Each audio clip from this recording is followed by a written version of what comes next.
Scenery বা দৃশ্য আঁকাতে মজা আছে যদি একটু কৌশল করে আঁকতে পারেন। দেখুন, সোজা একটা দাগ দিব আমরা, এরপর আরও একটি হালকা দাগ, সোজা দাগ আমরা দিব।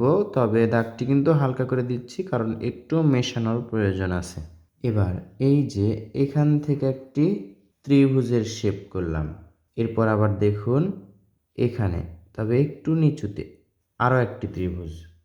এবার এটা একবারে মিলে দিলাম, এখান থেকে একটা দাগ এবং দুটি দাগ। এবার দেখুন এই যে এই সোজা দাগ এটার সাথে এটা মিলে যাবে এইভাবে। এবার দেখুন এটা আবার সোজা হয়ে এই যে, এখন আমরা নিচের দাগের সাথে মিলে দিব। ঘরে দরজা এবং জানালা আঁকবো। এখানে আমরা ঘরের পিছনের গাছপালা আঁকবো। এই দরজা থেকে সুন্দর একটা রাস্তা আঁকবো। এই পাশে একটি কলা গাছ বা কলা গাছের পাতা। এই আকাশে একটি সূর্য।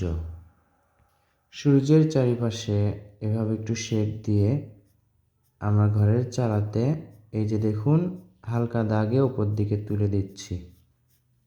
এবার দেখুন ঘরের জানালা এবং দরজায় একটু করে শেড দিতে পারলেই দেখতে অনেক সুন্দর হবে। আশা করছি সিনারিটি আঁকা সহজ এবং ভালো লাগলো আপনাদের।